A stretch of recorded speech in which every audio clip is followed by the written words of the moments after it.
Hello दोस्तों, कैसे हैं आप लोग? सब मस्त ज़बरदस्त। मैं भी एकदम मस्त और एकदम ज़बरदस्त। तो मैं स्वागत करता हूं आप लोगों का अपने इस चैनल पर जिसका नाम है इन फिजिक्स। और आज की क्लास में हम पढ़ने वाले हैं क्लास 11th की मैथमेटिक्स का chapter number 6 permutations and combination. इससे पहले इसकी 3 क्लासेस हो चुकी हैं। जिन बच्चों ने वो तीनों क्लासेस नहीं देखी हैं वो जा करके हमारे यूट्यूब चैनल पर प्लेलिस्ट को चेक कर सकते हैं। उसमें आपको पिछली तीनों क्लासेस मिल जाएगी। तो बात करते हैं कि लास्ट क्लास में हम लोगों ने पढ़ लिया था कि व्हाट इज परमुटेशंस। मैंने उसके सारे कंसेप्ट समझा दिए थे और उसके ऊपर बेस्ड जो भी एनसीईआरटी में एग्जांपल्स थे वो सब हम लास्ट क्लास में कर चुके थे। अब आज की क्लास में हम लोग स्टार्ट करने वाले हैं एक्सरसाइज 6.3 और उसके पूरे के पूरे सभी सवालों के सॉल्यूशंस।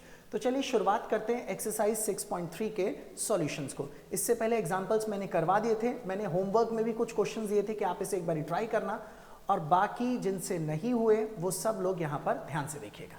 चलिए शुरुआत करते हैं एक्सरसाइज के पहले सवाल से। तो ये रही एक्सरसाइज 6.3।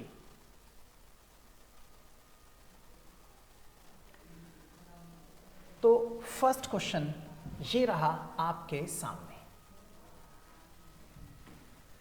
देखिए सारे क्वेश्चन सिंपल हैं, लॉजिक अगर आपको क्लियर है तो आप आराम से कर सकते हो।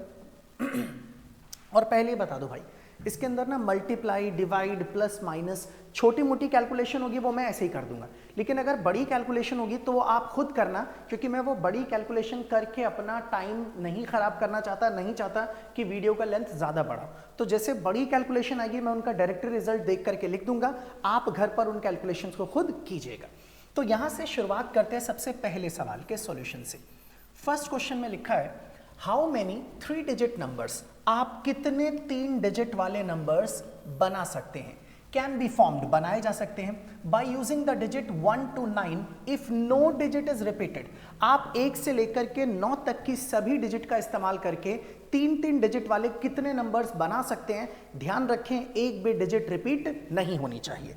अच्छा 1 से लेके 9, इसका मतलब 1 2 3 4 5 6 7 8 एंड दिस इज 9। तो टोटल 9 डिजिट्स अवेलेबल है। आपको याद होगा मैंने बताया था गिवन नंबर ऑफ ऑब्जेक्ट 9, और कितने डिजिट वाले नंबर बनाने, 3 डिजिट वाले। इसका मतलब आपको जो ऑब्जेक्ट लेने हैं, नंबर ऑफ ऑब्जेक्ट टेकन, वो हो गया r विच इज 3।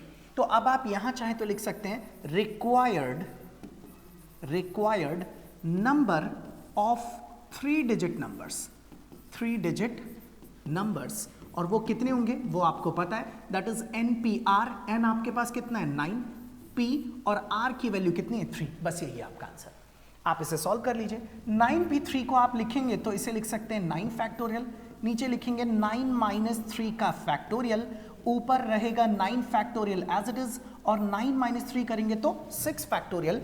इसे हम लिख सकते हैं 9 इंटू 8 इंटू 7 इंटू 6 का फैक्टोरियल, और अपॉन में 6 फैक्टोरियल एज इट इज। ये और ये आपस में कैंसिल, तो आपके सामने बचेगा 9 इंटू 8 इंटू 7। तो आप इसे लिख सकते हैं दिस इज 72 इंटू में 7, तो यहां पर 7 इंटू 2 14, और यहां पर 504। तो आपका आंसर आएगा 504। This is the answer question number 1 का। ठीक है, अब आते हैं क्वेश्चन नंबर 2 पर। दूसरा सवाल देखिए। अब इस सेकंड क्वेश्चन में क्या लिखा है देखिएगा ध्यान से। क्वेश्चन नंबर 2, इसमें लिखा है how many 4 digit numbers, 4 digit वाले कितने नंबर्स बनाए सकते हैं are there with no digit repeated. आपको बताना है कि 4 डिजिट वाले ऐसे कितने नंबर हैं जिनमें एक भी डिजिट रिपीट नहीं हो रही। अच्छा अब कई लोगों को ये बात लगेगी सर इन्होंने ये तो बताया नहीं कि किन से बनाने ये 4 डिजिट वाले नंबर। भाई एक बात सुनो, दुनिया के जितने भी नंबर्स हैं वो किन से बने, 1 2 3 4 5 6 7 8 9 और एक 0। अगर इन्होंने नहीं दिया कि वो 4 डिजिट वाले नंबर किन नंबर से बने, किन डिजिट से बने, तो अंडरस्टूड है वो बने होंगे 0 से लेके 9 तक। इसका मतलब मैंने यहाँ पर लिखा 0 1 2 3 4 5 6 7 8 एंड 9। तो ये टोटल आपके पास कितने डिजिट्स अवेलेबल हैं 10, तो आप लिखोगे n हो गया 10। और कितने डिजिट का नंबर बनाना है तो आप लिखोगे r की वैल्यू कितनी आ जाएगी 4। तो ऐसे में तो आप लिख सकते हो required number of 4 digit number is equal to n आपके पास कितना है 10 और p की जगह p और r की वैल्यू 4। इसे सॉल्व कर दो। अगर आप सोच रहे हो कि इसे सॉल्व करने पर आंसर सही आ जाएगा तो ऐसा बिल्कुल नहीं है भाई, क्योंकि यहां पर ना एक छोटी सी गड़बड़ हो गई है हमसे, और वो गड़बड़ क्या है मैं आपको बताता हूं। और ये गड़बड़ अक्सर बच्चे भी कर लेते हैं। देखो, इन्होंने हमसे कहा कि आप ना 4 डिजिट वाला नंबर बनाओ, तो मैंने बोला ठीक है यार, इन्हीं से तो 4 डिजिट वाला नंबर बनाना है। और 4 डिजिट वाला नंबर सच में अगर आप बनाना सोचो कि मैं 4 डिजिट का एक नंबर बनाऊं, तो आप ऐसे ही तो करोगे। सर एक काम करते हैं, ऐसे 4 बॉक्सेस बना लेते हैं, पहले में कितने रास्ते हैं, दूसरे को भरने के कितने रास्ते हैं, तीसरे के लिए कितने, चौथे के लिए कितने हैं, सॉल्व कर दो, आपको आंसर मिल जाएगा। और वही काम ये भी करके दिखाता है। लेकिन सुनो ध्यान से, इससे आप लोगों को 4 डिजिट वाले वो सारे नंबर मिल गए जिनमें पहली डिजिट 0 भी हो सकती है, पहली डिजिट 1 भी, 2 भी, 3 भी, 4 भी, 5 भी, कुछ भी। इसका मतलब इसमें सारे ही 4 डिजिट वाले नंबर आ गए। लेकिन याद रखना, क्या आप उन्हें 4 डिजिट वाला नंबर कहोगे जिनकी पहली डिजिट क्या होगी 0? इसका मतलब आपने गलती से इसके अंदर उन्हें भी गिन लिया जिनकी फर्स्ट डिजिट क्या है 0, और वो 4 डिजिट वाले नंबर्स नहीं है। तो पहले पता करो कि 0 से शुरू होने वाले कितने 4 डिजिट के नंबर हैं और उनको इनमें से हटाना पड़ेगा, तब आपको मिलेंगे एक्चुअल 4 डिजिट नंबर्स कितने बन सकते हैं। तो चलो पता करते हैं 0 से शुरू होने वाले कितने नंबर्स बन सकते हैं इनसे। तो इसका मतलब मुझे पता करना है 0 से शुरू होने वाले नंबर्स कितने होंगे। तो पहले बॉक्स में आपने 0 फिल कर दिया, क्योंकि आपको नंबर ही चाहिए कैसा, 0 से शुरू होने वाला। अब अगर 0 इसमें आपने भर दिया तो अब आप 0 आगे नहीं भर सकते। आगे अगर नहीं भर सकते तो बोलोगे सर अब कितनी डिजिट बाकी है 9, और कितनी आपको चुननी है, कितनी आपको सिलेक्ट करनी है, कितनी आपको लेनी है 3। तो इस बार n हो गया 9, r कितना हो गया 3, तो आप इसे लिख सकते हैं दिस इज 9p3। और अब आप बोलोगे सर ये सारे के सारे नंबर 4 डिजिट वाले, ये वो जिनकी पहली डिजिट 0 है, आप इसमें से इसको क्या कर दीजिए माइनस। अब जो भी रिजल्ट होगा वही आपका आंसर होगा। चलिए देखते हैं जरा कैसे सॉल्व होगा ये। इसे आप लिख सकते हैं दिस इज 10 फैक्टोरियल, और नीचे की तरफ आ जाएगा दिस इज 10 - 4 फैक्टोरियल। ऐसे ही दूसरी टर्म के लिए लिखेंगे 9 फैक्टोरियल, और इसे लिखेंगे दिस इज 9 - 3 फैक्टोरियल। तो आप इस 10 फैक्टोरियल को लिख दीजिए 10 × 9 × 8 × 7 × 6 फैक्टोरियल, अपॉन में 6 फैक्टोरियल। ऐसे ही माइनस में इसे आप लिखेंगे तो दिस इज 9 × 8 × 7 × 6 फैक्टोरियल, और इसके नीचे भी 6 फैक्टोरियल, 6 से 6 फैक्टोरियल कैंसिल, यहां भी 6 से 6 फैक्टोरियल कैंसिल। तो अभी आप देखना 987, आप देखना जरा पिछला वाला जो सवाल किया था 987, इसकी प्रोडक्ट थी 504, तो ये भी तो वही है 987 × 10, तो आप इसे लिखेंगे 5040, और उसकी प्रोडक्ट भी कितनी आ जाएगी 504, और इन्हें माइनस कर लेते हैं। अच्छा, अगर मैं 40 में से इसको माइनस करूं 4 को, तो आपके पास क्या बचेगा 36, यही आएगा हमारे पास। हाँ ठीक है, और उसके बाद यहाँ 50 में से 5 माइनस करेंगे तो ये हो जाएगा 45, तो हमारा आंसर आएगा 4536, दिस इज द आंसर। ठीक है, ये आंसर आ गया। क्वेश्चन नंबर 2 हो गया कंप्लीट। अब आते हैं थर्ड क्वेश्चन पर, तीसरा सवाल। इस थर्ड क्वेश्चन को देखिए जरा, इसमें इवन नंबर के बारे में बात की गई है। ये भी बड़ा आसान सा सवाल है। क्या है देखिएगा ध्यान से। यहां से शुरू करते हैं अपने सवाल का सॉल्यूशन। सवाल में लिखा है how many 3 digit even numbers, आप 3 डिजिट वाले कितने even numbers can be made, बनाए जा सकते हैं यूजिंग द डिजिट 1 2 3 4 6 7। अब देखो, मैंने एक बार बताया था आपको कि जब भी सवाल दिखे तो ये नहीं देखना अरे 1 2 3 4 लिखा हुआ है। आप देखो 1 लिखा है, 2 लिखा है, 3 लिखा है, 4 लिखा है, 5 गायब है, और क्या लिखा है 6 और 7। कई बार बच्चे जल्दबाजी में सोचते हैं अरे 1 से 7 तक है, तो 1 2 3 4 5 को खुद ही डाल देते हैं अपने आप ही, जबकि इसमें से एक डिजिट गायब है विच इज 5। इसलिए बड़ी सावधानी से चीजें देखनी है।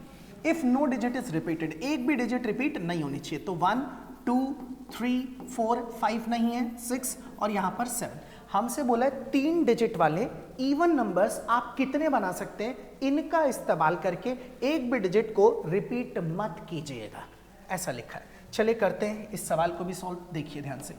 अब ना मैंने ये सोचा यहां पर लिख देते हैं required number of 3 digit even number. 3 digit even number is equal to, गौर से देखना जरा। मान लीजिए मैंने एक काम किया, यहां पर ना एक बॉक्स बना लिया और मुझे ना 3 डिजिट का इवन नंबर बनाना है, तो मैंने बोला यार 3 डिजिट का इवन नंबर तब बनेगा जब लास्ट वाली डिजिट कैसी हो, इवन।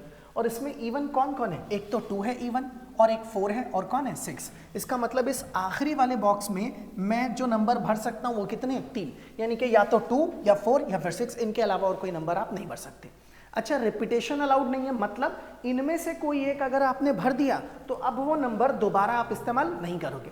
ये टोटल कितने हैं, 6 में से कोई एक आपने फिल कर दिया, तो अब आपके पास कितने बच गए, 5, और वो 5 में से आपको कितने प्लेसेस और भरने, 2, तो 5 हैं और 2 आपको उसमें से सिलेक्ट करने लेने, तो इसका मतलब आप इसे लिख सकते हैं 5, यहां लिखेंगे B, और ये रहा 2। इसका मतलब इन दोनों को भरने के इतने रास्ते हो गए, और लास्ट वाले को भरने के 3 रास्ते, और सभी रास्तों को मल्टीप्लाई कर लीजिए, यही तो था प्रिंसिपल ऑफ मल्टीप्लिकेशन। तो ये चीज अब हम सॉल्व कर लेंगे, हमें हमारा आंसर मिल जाएगा, और आप इसे लिख सकते हैं 5 फैक्टोरियल, नीचे आप लिखेंगे 5 माइनस 2 का फैक्टोरियल, और इनटू में यहां पर आ जाएगा 3 एज इट इज। तो 5 फैक्टोरियल को लिखिए 5 इंटू 4 इंटू 3 फैक्टोरियल, अपॉन में 3 फैक्टोरियल, और फिर इंटू में आ जाएगा 3 फैक्टोरियल से 3 फैक्टोरियल कैंसिल, 5 इंटू 4 20, 20 इंटू 3 60। इसका मतलब टोटल ऐसे 60 नंबर बनाए जा सकते हैं। अब आते हैं नेक्स्ट क्वेश्चन पर। क्वेश्चन नंबर हमने 4th कर लिया था, दिस इज 3rd कर लिया। अब हम आते हैं क्वेश्चन नंबर 4 पे, चौथा सवाल। इसे भी देखिएगा जरा ध्यान से, क्या है इस सवाल में। 4th क्वेश्चन में कहा गया है find the number of 4 digit numbers. आपको 4 डिजिट वाले नंबर्स बनाने हैं, that can be formed using the digit 1 2 3 4 and 5। यानी कि इन पांचों का इस्तेमाल करके 4 डिजिट वाले कितने नंबर बनाए जा सकते हैं इफ नो डिजिट रिपीटेड है। एक भी डिजिट रिपीट मत करना, पहले तो ये सवाल है। आगे फिर पूछा है how many of these will be even, और इनमें से कितने ऐसे नंबर्स होंगे जो इवन होंगे। चलो एक काम करते हैं, सबसे पहले वाले पार्ट को सॉल्व करते हैं, फिर दूसरे की बात करेंगे। पहले तो आपको गिवन कितने डिजिट्स हैं, एक दे रखा है 1 2 3 4 5, तो ये हमारे पास टोटल 5 डिजिट्स हैं। इनसे 4 डिजिट वाले कितने नंबर बनेंगे हमें ये पता करना है। तो एक काम करते हैं, 4 डिजिट वाले, तो गिवन नंबर ऑफ ऑब्जेक्ट्स कितने हो गए, 5, और आपको कितने यूज करने हैं, 4। तो आप यहां लिख सकते हैं सीधा, this is the required number of 4 digit numbers. Required number of 4 digit numbers is equal to, आपके पास कितने गिवन है, 5, और कितने आपको यूज करने हैं, 4, तो ये हो गया 5p4। आप इसे सॉल्व कर लीजिए, 5 फैक्टोरियल और नीचे आ जाएगा 5 माइनस 4 फैक्टोरियल। तो आप इसे लिख सकते हैं 5 इंटू 4 इंटू 3 इंटू 2 इंटू 1, और 5 माइनस 1 इज 1 का फैक्टोरियल। इसे सॉल्व कर लेते हैं, आंसर आ जाएगा आपके पास। तो आप लिखेंगे 5 इंटू 4 20, 20 इंटू 3 60, 60 इंटू 2 120। तो इसका मतलब ऐसे नंबर 120 बनाए जा सकते हैं। अब इसका दूसरा वाला पार्ट भी देखिए जरा। इन्होंने बोला है कि इनमें से ऐसे कितने नंबर होंगे जो कैसे होंगे, even. How many of these will be even, चलो पता करते हैं इवन कितने होंगे उनमें से। उसे पता करने के लिए मैंने फिर से यहां पर एक बॉक्स बनाया, और इस बॉक्स में टोटल 4 पार्टीशंस, 4 बॉक्सेस और बना दिए। हमें चाहिए इवन नंबर्स कितने बन सकते हैं। अच्छा, इवन का मतलब लास्ट वाले बॉक्स में इवन नंबर डालोगे तभी नंबर कैसा बनेगा, इवन। और इवन कौन कौन है मेरे पास, 2 और 4, मतलब 2 ही नंबर्स इवन है। मतलब लास्ट बॉक्स को भरने के कितने रास्ते हैं, 2। अगर आपने इन, और याद रखना रिपीटेशन अलाउड नहीं है, तो इन पांचों में से कोई एक नंबर अगर इसमें भर दिया तो अब आपके पास कितने नंबर बाकी रह गए भरने के लिए, 4। और आपको भरने कितने हैं, 3। तो 4 में से कितने यूज करने, 3। तो अब n हो गया 4 और r हो गया 3, यानी कि अब की बार आपका आंसर क्या हो जाएगा, 4p3। तो आप चाहें तो यहां लिख सकते हैं required number of 4 digit even number is this. तो आप इसे सॉल्व कीजिए, 4 फैक्टोरियल अपॉन 4 माइनस 3 का फैक्टोरियल। तो 4 फैक्टोरियल को लिखेंगे 4 इंटू 3 इंटू 2 इंटू 1, और नीचे आ जाएगा 1 फैक्टोरियल। तो 4 इंटू 3 12, 12 इंटू 2 24, तो दिस इज 24। तो ऐसे 24 नंबर आप लोग बना सकते हैं। ठीक है, ये चीज आप, अच्छा हाँ एक चीज और रह गई, ये वाले बॉक्स के भरने के भी तो कितने रास्ते हैं, 2, तो इंटू में आपको क्या लगाना पड़ेगा 2, तो अब आप इसे हटा दीजिए और इसके साथ में 2 भी तो रहेगा, वो बाकी रह गया, तो आप इसे लिखेंगे 4 इंटू 3 इंटू 2 इंटू 1 और लास्ट में 2 और अपॉन में 1 का फैक्टोरियल, और जब आप इसे मल्टीप्लाई करेंगे तो आपका आंसर आएगा 48।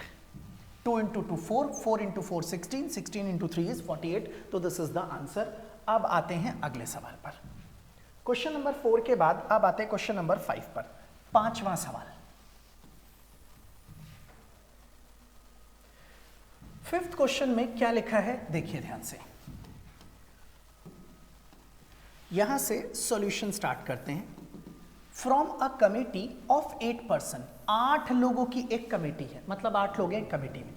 इन हाउ मेनी वेज, कितने तरीकों से can we choose a chairman and a vice chairman. आपको यह बताना है कि आप कितने तरीकों से एक चेयरमैन और एक वाइस चेयरमैन को चुन सकते हो। Assuming that one person can not hold more than one position, ये मान करके चलिए कि एक इंसान एक टाइम पर सिर्फ एक ही पोजीशन होल्ड कर सकता है। आप ऐसा नहीं कर सकते कि 8 लोगों में से किसी एक इंसान को चुना, उसी को बोल दिया भाई तू ही चेयरमैन है और तू ही वाइस चेयरमैन है, ऐसा नहीं करना। एक इंसान सिर्फ एक ही पोजीशन होल्ड करेगा। अच्छा एक बात बताइए, आपके पास कितने लोग अवेलेबल हैं, कितने नंबर ऑफ ऑब्जेक्ट्स हैं? तो आप बोलोगे सर हमारे पास नंबर ऑफ ऑब्जेक्ट 8 हैं, मतलब 8 चीजें हैं, उनमें से आपको निकालने हैं, उनमें से आपको 2 सेलेक्ट करने, 2 लेने। तो इसका मतलब कितने आपको जरूरत है, 2 की। तो n 8 हो गया, r 2 हो गया, और आप सीधा यहां पर लिख दीजिए रिक्वायर्ड नंबर ऑफ अरेंजमेंट। तो जो रिक्वायर्ड नंबर ऑफ अरेंजमेंट हो सकता है इज इक्वल टू NPR, मतलब 8P2। इसे सॉल्व कर लीजिए, तो यहां पर आपके पास आ जाएगा 8 फैक्टोरियल, नीचे आप इसे लिखेंगे 8 माइनस 2 का फैक्टोरियल, तो 8 फैक्टोरियल को लिखेंगे 8 into 7 into 6 into 5 sorry into 6 factorial, और नीचे की तरफ 8 माइनस 2 इज 6 फैक्टोरियल, 6 से 6 कैंसिल, आपका आंसर आ जाएगा 56। यही हमारा आंसर है। अब आते हैं नेक्स्ट क्वेश्चन नंबर 6, छठा सवाल। ओके, अब ये जो 6th क्वेश्चन है ये भी बड़ा आसान सा है भाई। ऐसा सवाल हम लोग ना एग्जाम्पल में भी कर चुके हैं इस तरह का क्वेश्चन, और एक बार हम यहां पर भी करने जा रहे हैं इसको। देखिए ध्यान से, ये बेसिक क्वेश्चन है, यहां से सॉल्यूशन स्टार्ट करते हैं। अच्छा जितना दिया गया है उसके हिसाब से चलो आंसर आ जाएगा। क्या लिखा हुआ है सवाल में, n-1 p3 और फिर ratio NP4 is equal to 1:9। अच्छा मैं इसे चाहूं तो ऐसे लिख सकता हूं, n-1 P3 अपॉन में इसे लिखेंगे तो NP4 इक्वल टू में 1/9। एक काम करते हैं, इसे ना क्रॉस मल्टीप्लाई कर देते हैं। जब मैं इसे क्रॉस मल्टीप्लाई करूंगा तो इसको इससे मल्टीप्लाई किया तो ये रहा NP4 इक्वल टू में 9 से इसे मल्टीप्लाई किया तो ये रहा 9 इंटू में n-1 p and this is 3 as it is. NP4 को आप लिखेंगे तो n फैक्टोरियल अपॉन में n-4 का फैक्टोरियल, 9 की जगह 9, इसे आप लिखेंगे तो ऊपर होगा n-1 का फैक्टोरियल और नीचे n-1 -3, तो ये रहा n-1 -3 का फैक्टोरियल और ब्रैकेट क्लोज। अगले स्टेप के अंदर आप इसे ऐसे लिख लीजिए, n फैक्टोरियल को फिलहाल के लिए रहने देते हैं n फैक्टोरियल, नीचे लिखा है n-4 फैक्टोरियल, या एक काम करते हैं इस n फैक्टोरियल को लिख देते हैं n इंटू n-1 का फैक्टोरियल, नीचे n-4 है तो इसे रहने देते हैं n-4 factorial as it is, equal to में 9 की जगह 9 रहने देते हैं, ब्रैकेट में n-1 का फैक्टोरियल और नीचे 1 और 3 ऐड होके 4 हो जाएंगे, तो ये रहा n-4 का फैक्टोरियल और ब्रैकेट क्लोज, n-4 से n-4 कैंसिल, n-1 से n-1 कैंसिल, तो आपके पास बचेगा n और इधर बचेगा 9। इट मीन्स हमें पता लग गया कि n 9 होना चाहिए। तो भाई ये वाला सवाल भी खत्म। This is your question number 6। चलिए अब आते हैं नेक्स्ट क्वेश्चन पर, क्वेश्चन नंबर 7, और इसमें ना 2 पार्ट है। हाँ, क्वेश्चन नंबर 7 के अंदर 2 पार्ट्स दे रखे हैं और हम एक एक करके दोनों ही पार्ट्स को डिस्कस करेंगे।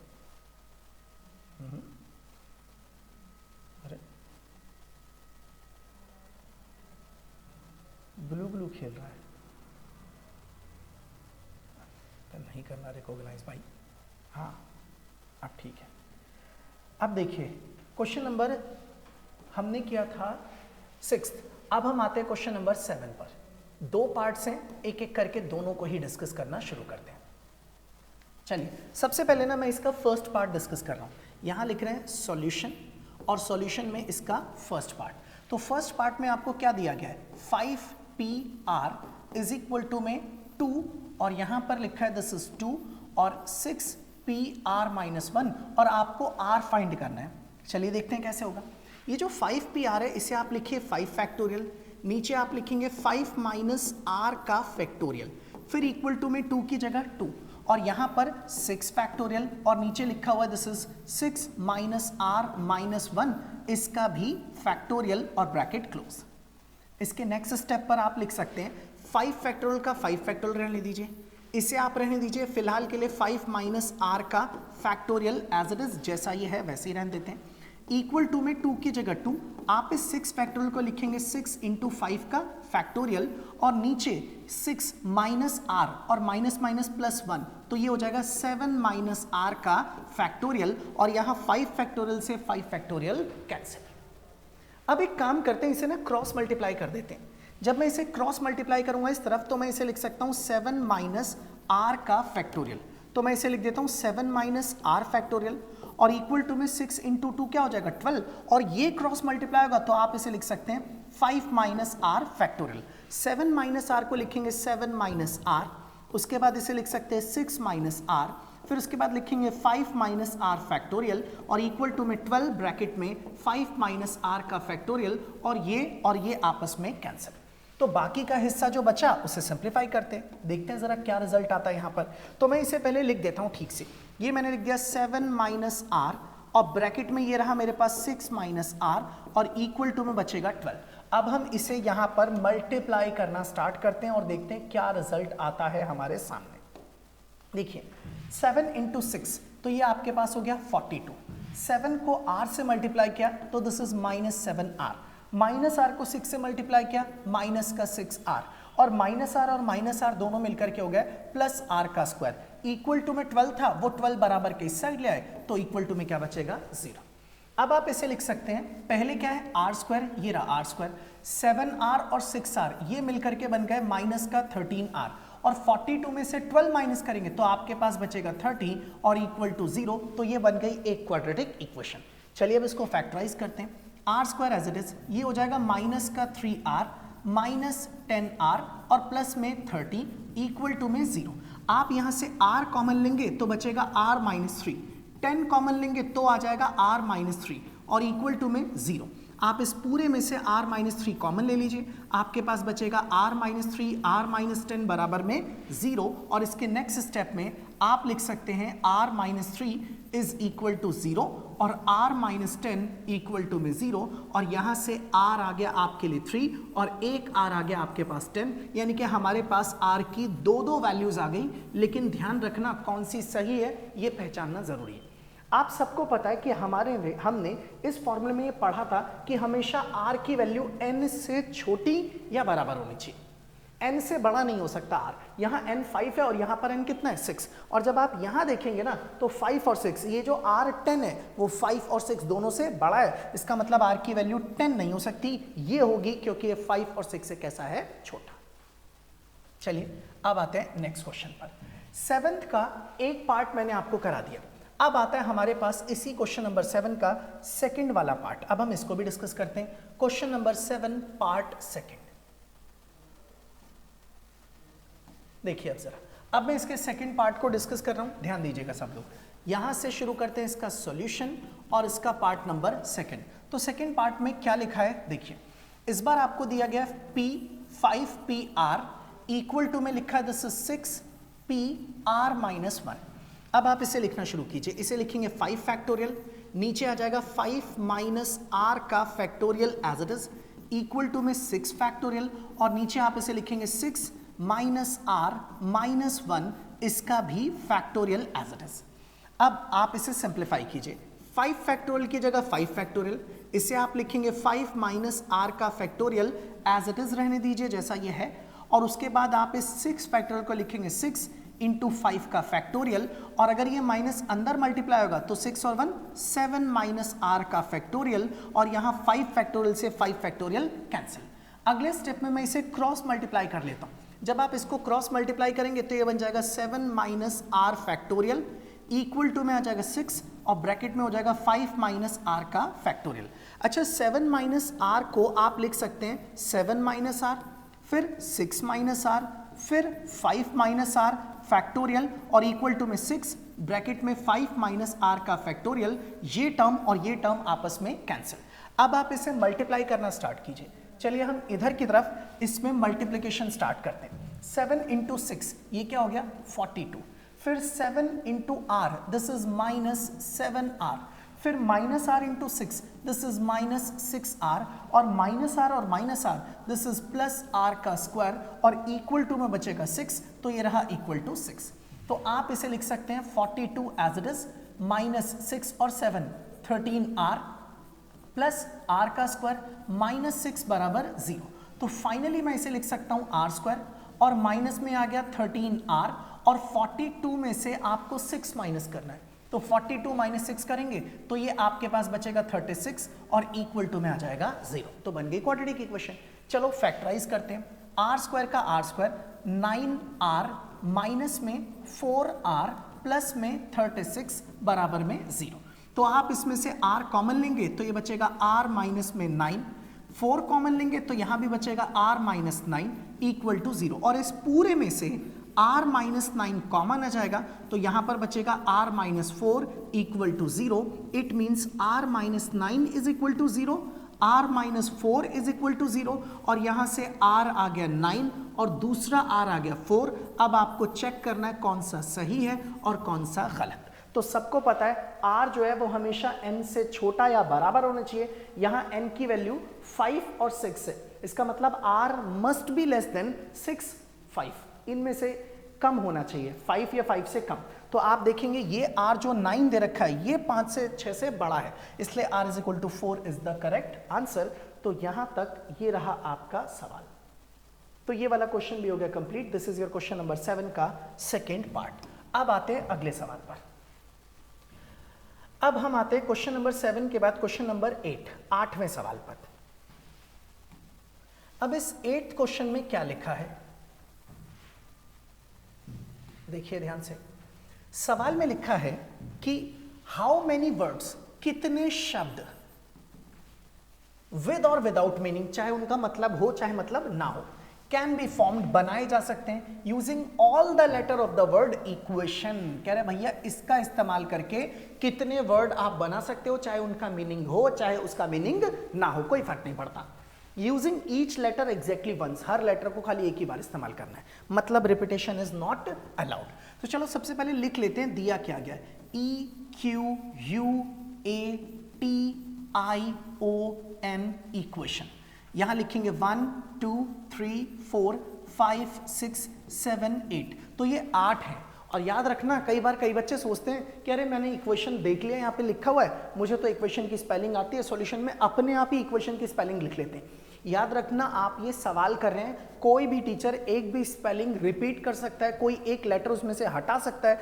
आपको जो लिखा हुआ वर्ड मिलेगा एक्चुअल में वो इक्वेशन है या नहीं, इस चीज को कंफर्म कर लेना। ऐसा नहीं कि इक्वेशन लिखा है तो आप भी इक्वेशन लिख लो, आप ढंग से देख लो, जो जो लेटर्स लिखे हैं वो सारे यहाँ लिख लो और काउंट कर लो, वरना एक भी लेटर टीचर ने एक्स्ट्रा डाल दिया, हटा दिया, तो आप सही इक्वेशन की स्पेलिंग लिख के सवाल कर दोगे, वो पूरे का पूरा ही गलत हो जाएगा।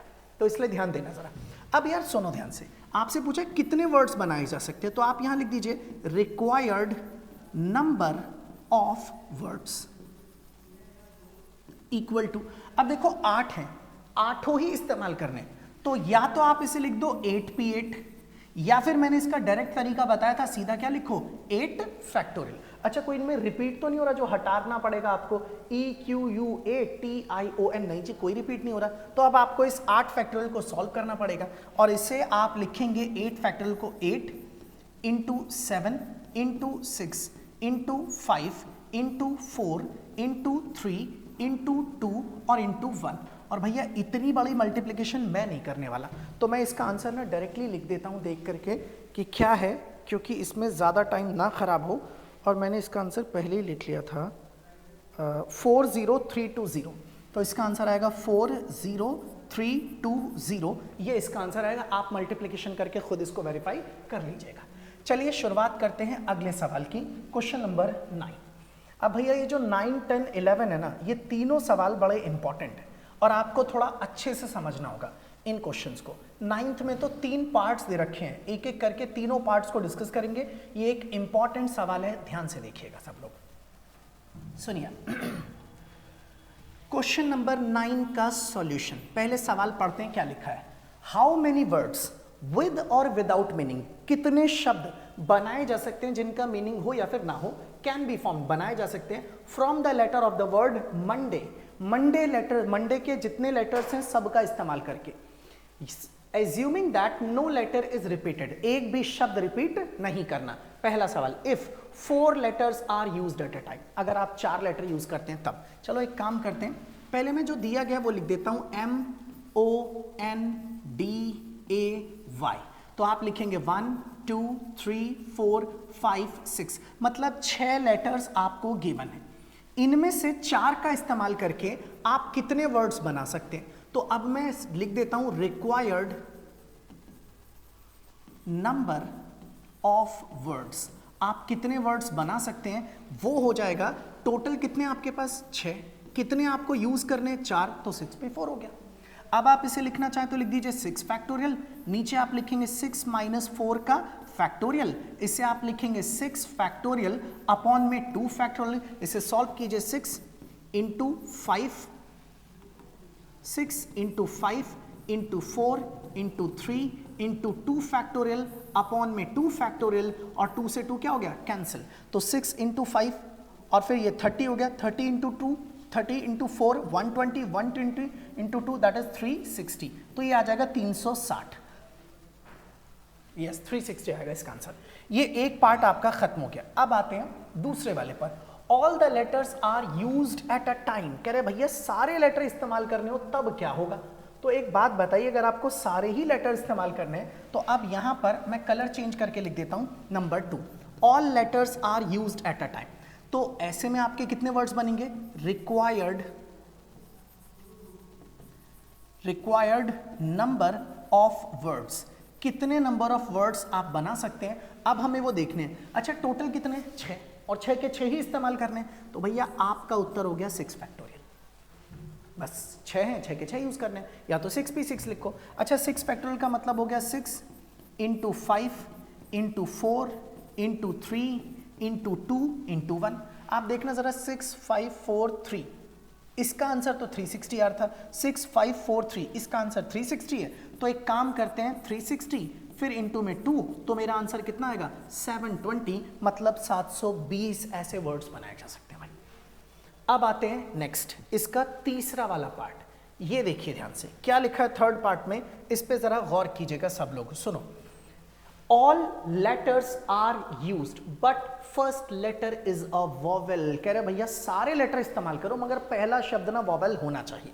चलो देखते हैं जरा कैसे होगा ये सवाल, समझिएगा तनिक ध्यान से। देखिए इसका तीसरा पार्ट, फर्स्ट लेटर वॉवेल होना चाहिए। एक काम करते हैं कि इसमें ना पहले एक बक्सा ही बना लेते हैं ताकि आपको चीज़ें अच्छे से समझ में आए।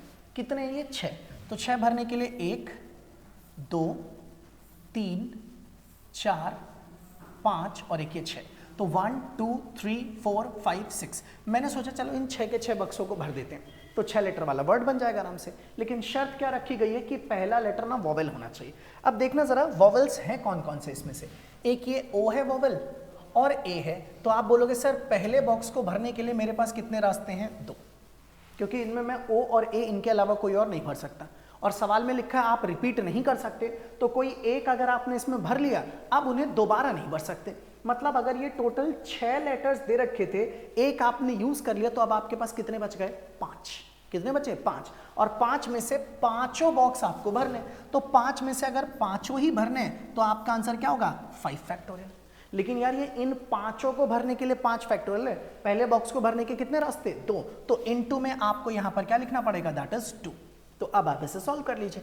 तो आप इसे लिखेंगे 5 × 4 × 3 × 2 × 1 और फिर इंटू में 2। चलिए मल्टीप्लाई करते हैं, 5 इंटू 4 20, 20 इंटू 3 60, 60 इंटू 2 120, 120 इंटू 2 240। इसका मतलब ऐसे 240 वर्ड्स बनाए जा सकते हैं जिनके शुरुआत ना वोवल से होगी, फर्स्ट लेटर वोवल होना चाहिए जिनका। तो ये रहा आपका अगला सवाल, this is your question number 9। अब आते हैं नेक्स्ट अगले क्वेश्चन पर। 9th के बाद अब शुरू होता है क्वेश्चन नंबर 10, 10वां सवाल। देखिए अब ये 10th क्वेश्चन भी एक अच्छा सवाल है और सिंपल सवाल है भाई।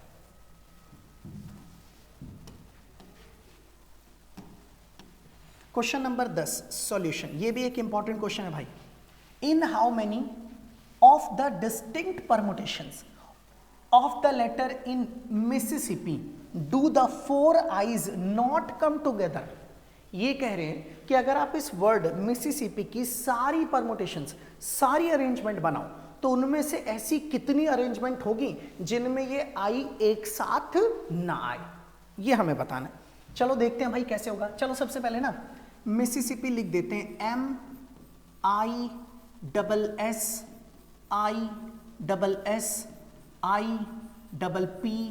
MISSISSIPPI, और ये लिखने के बाद लिख देता हूं 1 2 3 4 5 6 7 8 9 10 11, टोटल 11 है, इन्हें भी गिन लेते हैं। 1 2 3 4 5 6 7 8 9 10 11। मैंने कहा था ना काउंट कर लेना, रजनीकांत मत बनना कि मैं सब कर लूंगा, ऐसा बिल्कुल नहीं है। ध्यान से देखो अब जरा।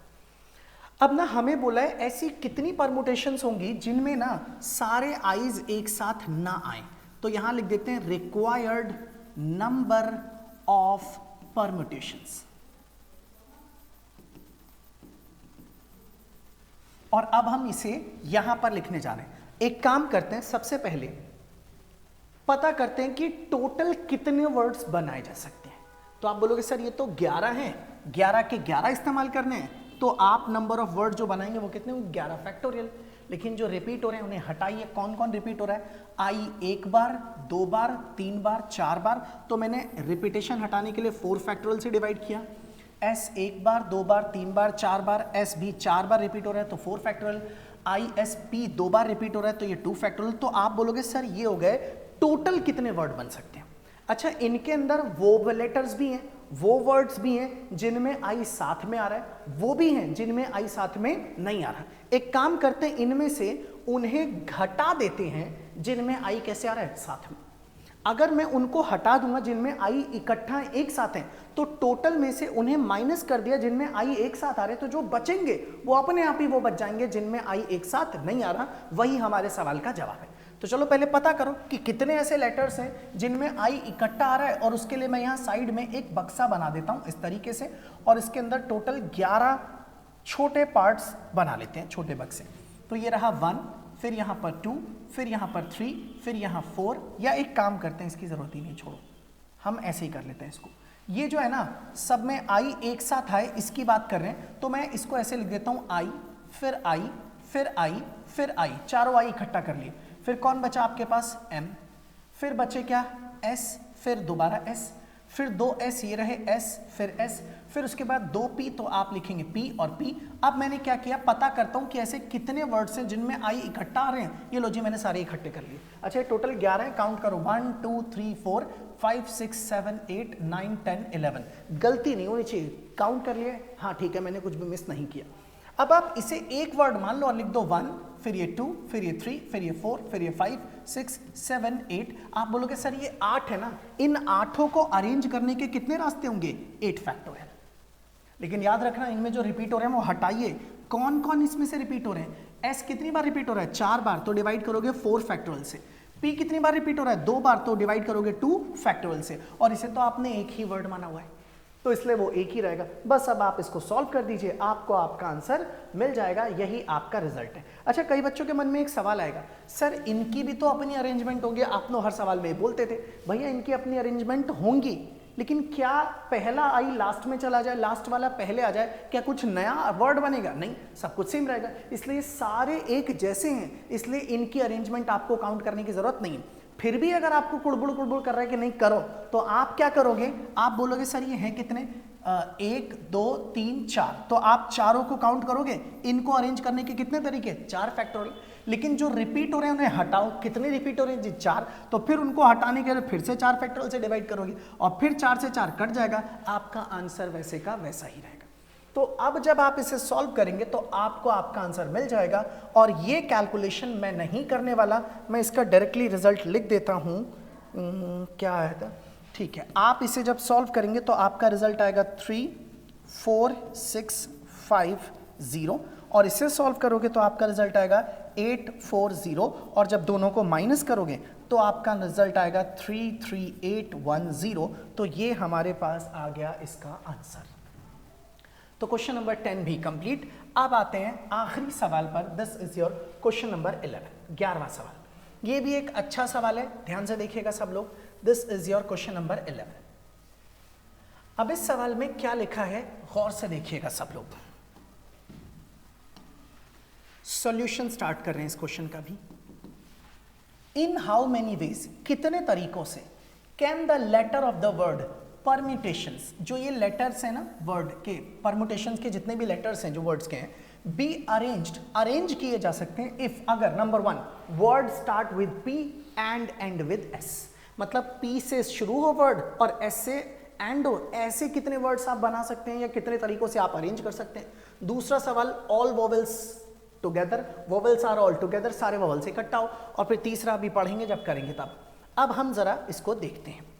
चलिए शुरुआत करते हैं। सबसे पहले आपको जो सवाल दिया गया है उसमें पहले तो लिख लेते हैं PERMUTATION और यहाँ लिखा है S। याद रखना सवाल में परम्यूटेशंस लिखा होता है, कभी कभी परम्यूटेशन लिखा होता है, तो मैंने यही कहा आप बहुत सावधानी से सारे लेटर एक एक करके लिखें, बेटर है।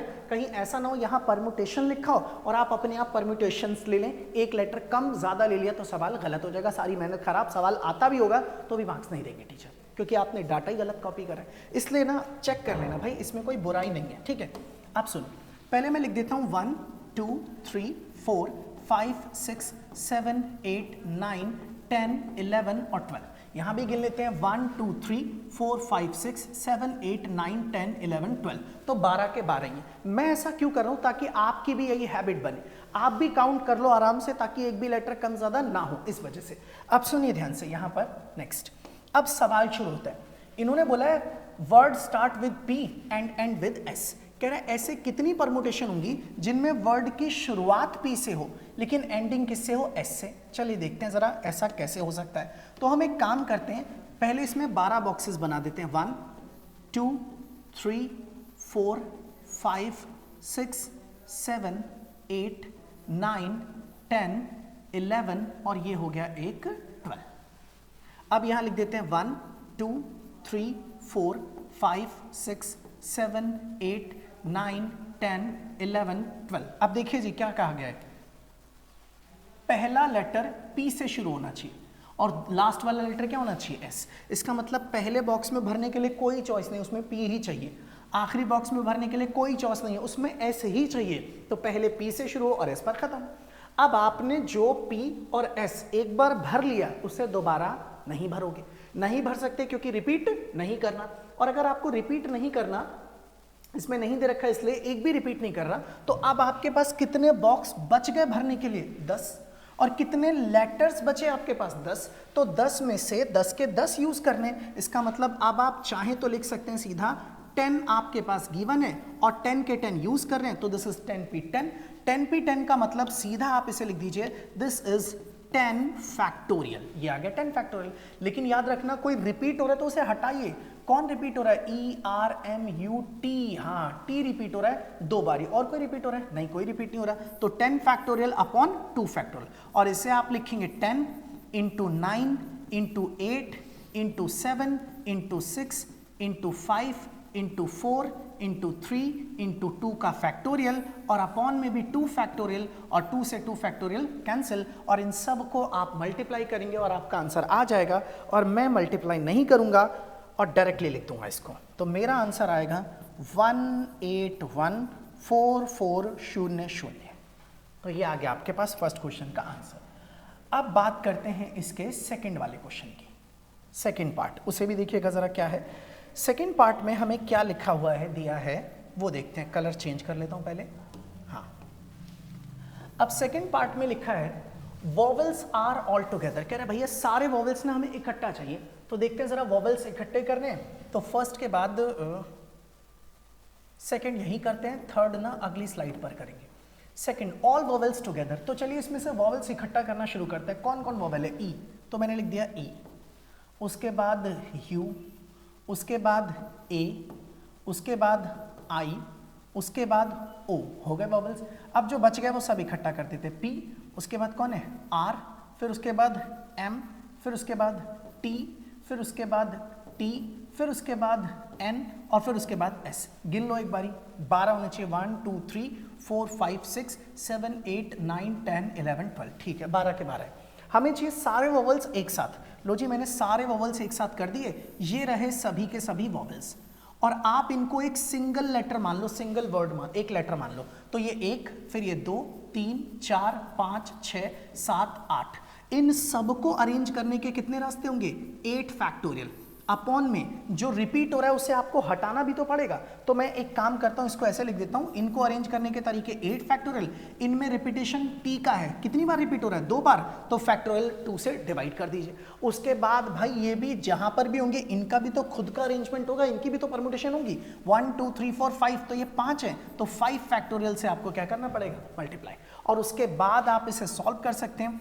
8 × 7 6 5 4 3 2 1, और फिर 5 के लिए 5 4 3 2 1, और अपॉन में आ जाएगा 2 फैक्टोरियल को लिखेंगे 2 × 1, और आप इसे सॉल्व करेंगे। मैं नहीं करूंगा, मैं डायरेक्टली लिख देता हूं। इसका आंसर क्या आएगा? ये आएगा 2419200, तो दिस इज 2419200। हाँ, यही आएगा आंसर। तो भैया 2 पार्ट हो गए। अब आता है सबसे आखिरी पार्ट, और ये सबसे इंपॉर्टेंट पार्ट है। इसको एक काम करते हैं, अगली स्लाइड पर करते हैं। तो मैं इसे नेक्स्ट स्लाइड पर कर रहा हूं, और एक काम करता हूं, इस सवाल को फिर से लिख लेते हैं दोबारा से। अब की बार हम इस तीसरे वाले पार्ट के बारे में बात करने जा रहे हैं। अब इसका थर्ड पार्ट ध्यान से देखना भाई, ये एक इंपॉर्टेंट पार्ट है, नंबर 3, और अच्छे से समझने वाला है। इन्होंने बोला there are always 4 letters between P and S. कह रहे हैं भैया पी और एस के बीच में सिर्फ 4 ही लेटर्स होने चाहिए, ऑलवेज 4 लेटर्स। तो मैंने एक काम किया, इसको समझाने के लिए ऐसे एक बॉक्स बना लिया, और पहले जो सवाल दे रखा है उसको मैं लिख देता हूं, दैट इज परमुटेशन PER। यहां पर PER MUTATIONS, और ये टोटल 12 है। और मैं यहां पर ना पहले 12 बॉक्सेस बना लेता हूं अलग अलग। ये रहा 1, फिर ये 2 3 4 5 6 7 8 9 10 11, और एक ये 12। तो यहाँ लिख देते हैं 1, फिर 2, फिर 3, फिर 4 5 6 7 8 9 10 11, एंड दिस इज 12। अब ध्यान देना भाई, इन्होंने हमसे बोला है कि ना there are always 4 letter between P and S. P और एस के बीच में हमेशा 4 लेटर्स होने चाहिए। अपने कान खुले रखना, ये बड़ा इंपॉर्टेंट और लॉजिकल सवाल है भाई। और आखिरी है, उसके बाद आपका ये टॉपिक पूरा खत्म। अब सुनिए, हमेशा पी और एस के बीच में सिर्फ 4 लेटर्स होने चाहिए। तो हो सकता है कोई ये सोचे सर एक काम करते हैं, पी को यहां भर देते हैं। हाँ ठीक है, भर दो भाई पी को यहां पर। इसको थोड़ा नीचे लाता हूं पहले तो, ताकि ऊपर और नीचे में थोड़ा सेपरेशन नजर आए। इस तरीके से यहां पर इस जगह पर लिख रहा हूं मैं। तो आप सोचो सर एक काम करते पी यहां भर देते। अब मैं क्या एस यहां भर सकता हूं? नहीं, क्योंकि मुझे पी और एस के बीच में कितने लेटर का गैप चाहिए? 4।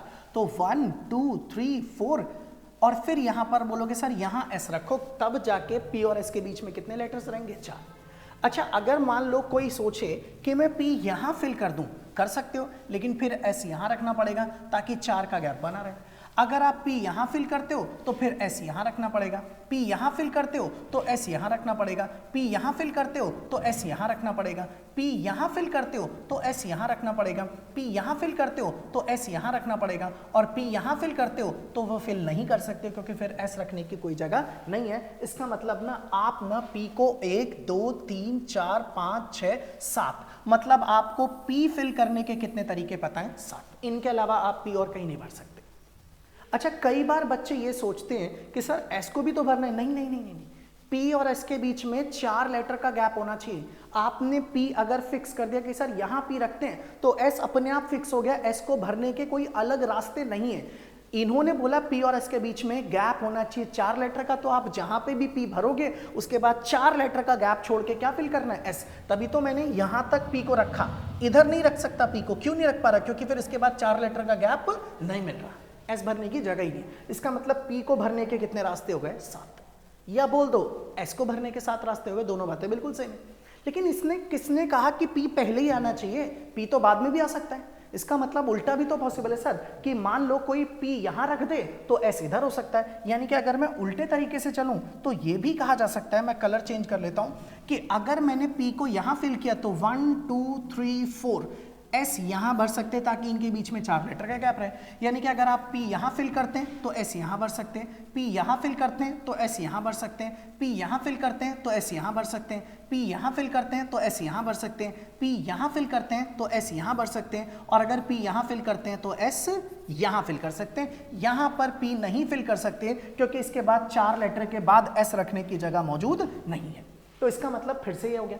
अब काउंट करना 1 2 3 4 5 6 7, मतलब पीछे से भी P को भरने के कितने रास्ते हो गए? 7। ये तो हुआ हमारे पास। तो इसका मतलब है P को फिल करने के टोटल 7 आगे से रास्ते और 7 पीछे से, या फिर यूं कहिए P और S दोनों को भरने के टोटल रास्ते 7 + 7 कितने हो गए? 14। तो आप चाहें तो यहां लिख सकते हैं number of ways to fill P और Q, P और S, इनको भरने के, P को या S को भरने के टोटल रास्ते कितने हो गए? 7 + 7, ये हो गया आपके पास, दैट इज 14। तो इसका मतलब इसके भरने के लिए टोटल 14 रास्ते। तो अब आपको जितने नंबर ऑफ वेज या रिक्वायर्ड नंबर ऑफ परम्यूटेशन चाहिए वो अब आपको मिल जाएगी। अब देखिए जरा, यहां पर लिख देते हैं required number of permutations, required number of permutations, और वो क्या होगी? ध्यान से सुनना, अभी 12 में से आपने सिर्फ 2 ही लेटर्स भरे P और S, कितने और बाकी भरने? 10, और वो 10 लेटर 10 के 10 बॉक्सेस में भरने। तो 10 में से 10 अगर आप इस्तेमाल करते हो तो इसका मतलब ये हो गया 10 में से 10 यूज करने, तो आपका आंसर होगा 10 का फैक्टोरियल। लेकिन जो रिपीट हो रहे हैं उसे हटाइए, और कौन रिपीट हो रहा है? T। तो इसके लिए आप डिवाइड करेंगे 2 फैक्टोरियल से, क्योंकि T कितनी बार है? 2 बार। अच्छा, ये तो 10 लेटर को भरने के रास्ते हैं, और P और S बाकी दोनों को भरने के रास्ते कितने हैं? 14। और फंडामेंटल प्रिंसिपल ऑफ काउंटिंग के हिसाब से देखा जाए, मल्टीप्लिकेशन प्रिंसिपल से, तो सारे वेज को क्या करना पड़ेगा? मल्टीप्लाई। और अब आप इसे आराम से सॉल्व कर लीजिए। इसे लिखेंगे 10 × 9 × 8 × 7 × 6 × 5 × 4 × 3, और फिर इंटू में 2 का फैक्टोरियल, और फिर इंटू में आ जाएगा 14, और डिवाइड कर देंगे फिर से 2 फैक्टोरियल से, और 2 फैक्टोरियल से 2 फैक्टोरियल कैंसिल, और फिर आप इसे करेंगे मल्टीप्लाई। और जब आप इसे मल्टीप्लाई करेंगे तो जो उत्तर आएगा वो मैं लिख देता हूँ 25401600। तो ये मैंने डायरेक्टली देख करके लिख दिया आपके सामने। तो इस तरह से खत्म हुई आपकी ये एक्सरसाइज और आपका ये पूरे का पूरा टॉपिक जिसका नाम था परम्यूटेशंस। तो हम लोगों ने इस तरह से इस एक्सरसाइज के अंदर 6.1, 6.2 और आज की क्लास में 6.3 ये तीनों ही कंप्लीट कर ली। अब आपका आखिरी टॉपिक बचा है जिसका नाम है कॉम्बिनेशन, जो कि हम करेंगे अगली क्लास के अंदर। तो आज की क्लास यहीं तक रहने देते हैं, बाकी की चीज़ें करेंगे नेक्स्ट क्लास के अंदर। और जिन बच्चों को आज की क्लास में जो भी पढ़ा है इसका PDF चाहिए, वो हमारे टेलीग्राम चैनल पर जाकर के जुड़ सकते हैं। आपको उसका लिंक मिल जाएगा इस वीडियो के डिस्क्रिप्शन में। और तब तक के लिए मैं लेता हूं आपसे अलविदा, और आप इसी तरह से वीडियो को देखते रहें, पढ़ते रहें और मस्त रहें।